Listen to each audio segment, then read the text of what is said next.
Welcome to Reset and Rise, brought to you by Elevate and Rise Coaching, where we empower leaders, elevate futures, and help you navigate the moments that shape your growth. I'm Shirrell Meeks, and today we're talking about something every leader will face: tough conversations. Let me start with this.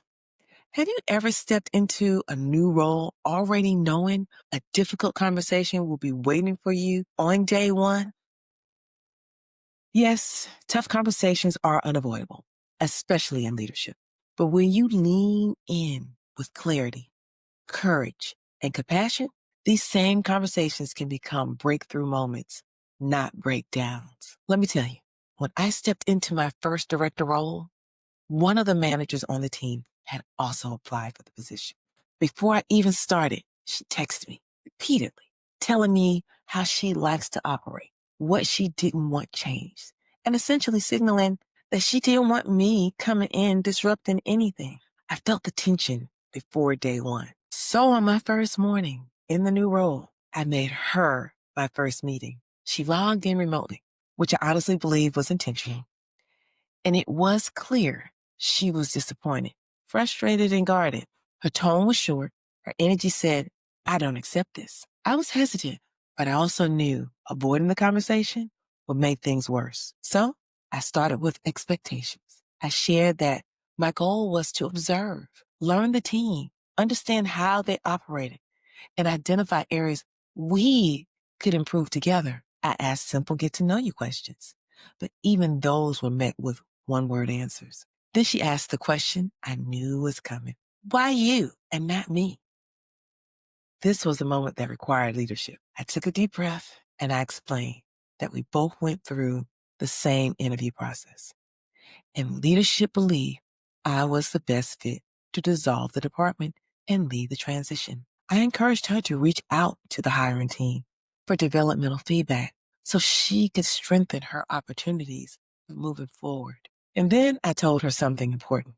I said, I see value in your skills and I want to help you grow, but we have to work together. If you're willing to take the feedback, I'll help you prepare for your next role.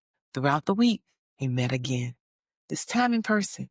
On that Thursday, she broke down in tears and admitted, I've been mean. That moment was a breakthrough.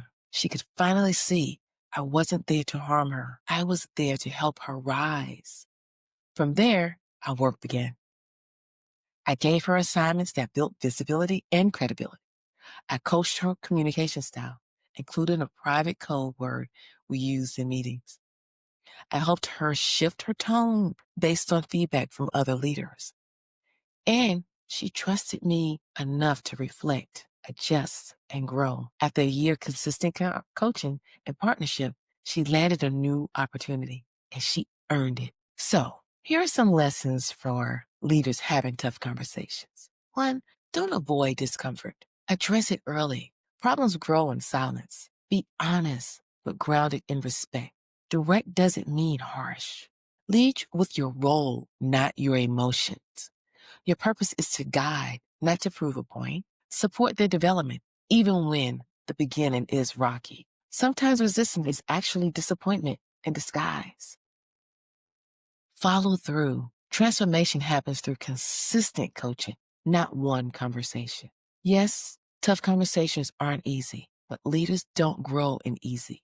They grow in courageous, intentional moments that strengthens trust, even when it starts off shaky.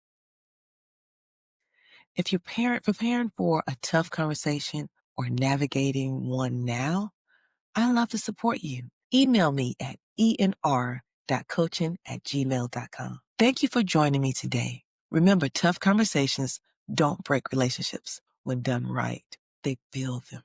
Keep leading with clarity, compassion, and courage. Until next time, this is Shirrell Meeks with Elevate and Rise Coaching. And remember, you always have the power to reset and rise.